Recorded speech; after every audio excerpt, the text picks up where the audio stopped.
আসসালামু আলাইকুম সুপ্রিয় ভিউয়ার্স, কেমন আছেন? আশা করি সবাই ভালো আছেন। বরাবরের মতো আজকে আপনাদের সামনে আরেকটি নতুন ভিডিও নিয়ে হাজির হয়েছি। আজকের ভিডিওতে আপনাদের দেখাবো কিভাবে সঠিক নিয়মে সিঁড়ি তৈরি করতে হয় এবং সিঁড়ির রড বাইন্ডিং, ধাপ এবং সিঁড়ির ওয়েস্ট স্ল্যাব সম্পর্কে কিছু কথা বলবো। তো শুরুতে আসি, আমাদের এই সিঁড়িটা মূলত 11 ধাপের একটি সিঁড়ি, যেটা 5 ফিট 6 ইঞ্চি হাইটে তৈরি করা হচ্ছে। প্রতিটা ধাপ 6 ইঞ্চি করে।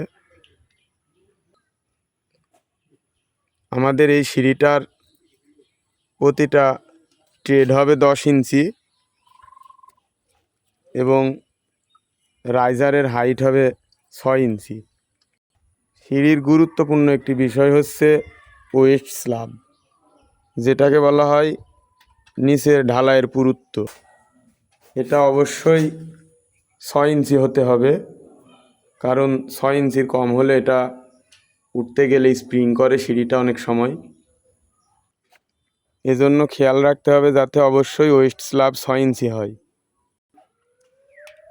আমাদের এই সিঁড়ির সাথে পোর্স তৈরি করা হচ্ছে, এজন্য আমরা 12 milli rod 5 inch centre to centre use করেছি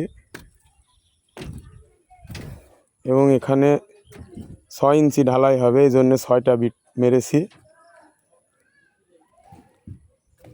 রডটা নিচের চতুর সাইডে কলাম টু কলাম কনসিল বিম তৈরি করেছি, যাতে ছাদটা দীর্ঘস্থায়ী হয় এবং স্প্রিং না করে।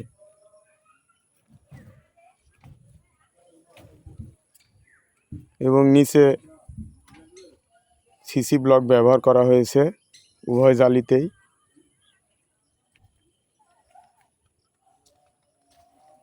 এবং আরেক রোগ সিঁড়ির জন্য 5 inch centre to centre 12 milli rod বের করে রাখা হয়েছে ছাদ পর্যন্ত।